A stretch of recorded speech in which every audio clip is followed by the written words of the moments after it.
तो चलिए स्वागत है आपका हमारे इस यूट्यूब चैनल में। तो आज ये कहे हैं हम आप सबों के लिए 12वीं का हिंदी से 30 नंबर क्वेश्चन। तो चार क्या कहता है कि 4 से अधिक की बातचीत तो केवल राम रामोवल कहलाती है। क्या कहलाती है? 4 से अधिक की बातचीत तो केवल राम रामोवल कहलाती है। तो इसी का आंसर हम आपको देंगे, और आंसर देने से पहले आपसे थोड़ी सी रिक्वेस्ट है कि आप हमारे चैनल में नए हैं तो चैनल को सब्सक्राइब जरूर कीजिए। तो इसका उत्तर ऐसे होगा कि प्रस्तुत पंक्ति हमारे पाठ्य पुस्तक दिगंत भाग 2 के बातचीत शीर्षक से ली गई है।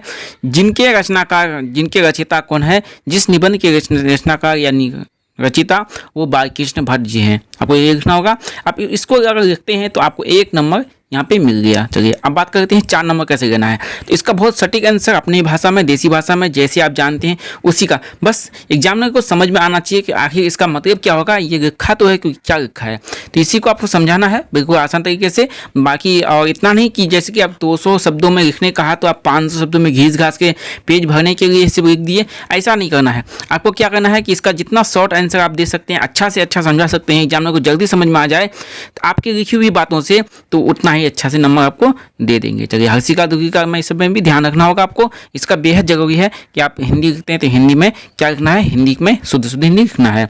चलिए बातचीत के क्रम में 2, 3 एवं 4 व्यक्तियों के बीच होने वाली बात के प्रसंग को लेकर यह समस्या उठी है। क्या समस्या उठी है? 2, 3, 4 यहाँ पे क्या कहती है? 4 से अधिक की बातचीत राम रामोवल होती है, लेकिन यहाँ पे 2, 3 एवं 4 की बात व्यक्तियों के बीच जो बात होती है तो उसी के बारे में यहाँ पे समस्या उठी है। आखिर 2, 3, 4 बीच के बाद क्या होती है, यही समझाना है आपको बिल्कुल आसान तरीके से। तो यहाँ पे बातचीत कितने व्यक्तियों के बीच होनी चाहिए और इसी के बारे में व्याख्या करते हुए कौन कहता है? एडिसन कहता है। ये 5 नंबर का व्याख्या है। एडिसन और वेन जॉनसन के द्वारा पूरी गंभीरतापूर्वक ली गई है। पूरी गंभीरतापूर्वक यहाँ पे ली गई है यही बातचीत के माध्यम से। प्रस्तुत पंक्ति में निबंधकार ने 4 व्यक्तियों के बीच होने वाली बात को निरार्थक, क्या है? निरार्थक मानते हैं। ये जिसका कोई अर्थ नहीं उसे निरार्थक कहते हैं। क्या कहते हैं? जिसका कोई अर्थ नहीं उसे निरार्थक कहते हैं।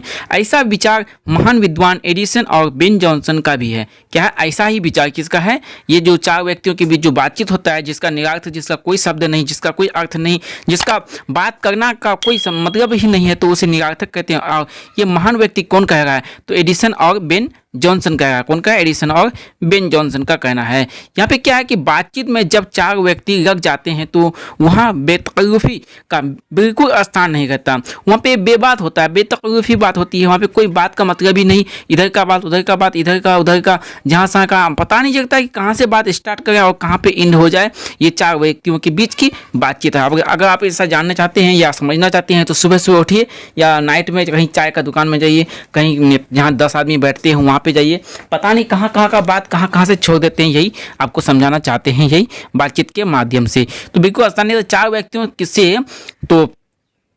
व्यक्तियों से अधिक की बातचीत तो केवल राम रामोवल कहलाती है। क्या कहती है? 4 व्यक्तियों के बीच की बातचीत केवल राम रामोवल कहलाती है। क्या कहलाती है? राम रामोवल कहलाती है। उसे हम गलत या सही बातचीत का रूप नहीं दे सकते हैं। अगर 4 व्यक्तियों के बीच बातचीत होती है, और कहने का मतलब ये होता है कि एक बात और भी है, आपको समझा रहे हैं क्या, कि जहाँ पे 10 आदमी बैठते हैं वहाँ भगवान बैठते हैं, वो इंसाफ पंचायती या कहीं पे मेन खास टॉपिक पे बात हो जाए तो वो बात होती है। लेकिन यहाँ पे 4 आदमियों के बीच क्या बात, कोई बात का मकसद नहीं होता है, कोई खास मकसद से 4 आदमी नहीं बैठते हैं, तो वो बातचीत केवल यहाँ पे वही बातचीत के माध्यम से यहाँ पे कहना चाहता है। वो बातचीत, वो केवल वो बातचीत नहीं यहाँ पे 50-100 आदमी बैठ के कोई मसला को हल करते हैं, कोई निर्णय लेते हैं या कोई इंसाफ करते हैं, ऐसा कोई बात होता है। कोई 10 आदमी 20 आदमी बैठना पड़ता है, लेकिन यहाँ पे ओनली 4 आदमी, सिर्फ 4 आदमी की बात कह रही है।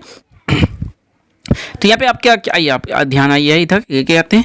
तो क्या कहते हैं कि उसे हम गलत या सही बात का रूप नहीं दे सकते हैं, केवल फॉर्मेलिटी अपना रूप लेती है। क्या होता है फॉर्मेलिटी? वो बात का जो मूव है वो मूव ही चेंज हो जाती है, वो बात की मतलब बनावट, लिखावट, वो मतलब सब कुछ चेंज हो जाता है 4 आदमी के बीच। इस प्रकार बातचीत ना होकर मान सम्मान समर्थन की जाती है। देखिए यहाँ पे कहा कि इस तरह की बातचीत जब होती है तो वहाँ पे मान सम्मान का समर्थन, चारों तरफ ध्यान देना पड़ता है, स्थिति को जानना पड़ता है, वहाँ पे कैसा क्या होना चाहिए, कैसा बोलना चाहिए, कैसा नहीं बोलना चाहिए, वो ऐसा ही यहाँ पे स्थिति बन जाती है कि बात अपने आप रास्ता, जैसे कि पहाड़ से अगर पानी आप छोड़ेंगे तो नाला के माध्यम से होते हुए किसी खेत से जाएंगे, जहाँ पे नीचे नीचे होता है वो जो जाएगा, ज़मीन स्तर वो नीचे होते जाएंगे, उसी तरह वो रास्ता अपना बनाता जाएगा। जिससे बातचीत का सम्मान, समर्थन आदि इत्यादि यहाँ पे मतलब मिलजुल के हो ही जाता है। चलिए हम आपको समझा रहे हैं कि भाई इसके वीडियो लंबा हो रहा है, इसका मतलब ये नहीं कि हम आपको इतना लिखना नहीं, आपको समझा रहे हैं इतना कि लिखना जितना, जैसे हम यहाँ पे 200 शब्द लिखे हैं तो आप 200 नहीं 180 शब्द में लिखने का ही कोशिश कीजिएगा, जहाँ तक शॉर्ट हो। आप समझदार हैं, समझ के लिख पाएंगे। ऐसी स्थिति में बातचीत का कोई महत्व नहीं रह जाता।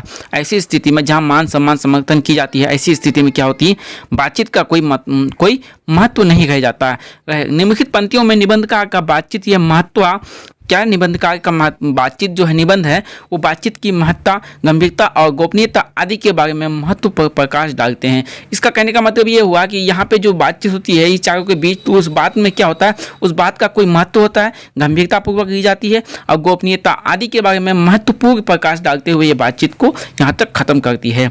चलिए आज के लिए बस इतना ही, मिलते हैं फिर नेक्स्ट वीडियो के। नेक्स्ट वीडियो में होगा मेरा क्या, एक वाक शक्ति मात्र के दमन से न जाने कितने प्रकार का दमन हो जाता है। एक बात को छुपाने के लिए 100 झूठ बोलना पड़ता है, एक सच को छुपाने के लिए 100 झूठ बोलना पड़ता है। तो इसी तरह कुछ होगा इसका आंसर आपको बहुत देसी भाषा में, बिल्कुल अपने भी भाषा में, आप लैंग्वेज में देंगे, आप देने की कोशिश करेंगे। और आज के लिए बस इतना ही कि 4 व्यक्तियों से अधिक बातचीत केवल राम कहलाती है। तो यहीं पर आप वीडियो खत्म करते हैं, मिलते हैं फिर नेक्स्ट वीडियो के, तो बने हमारे यूट्यूब चैनल में।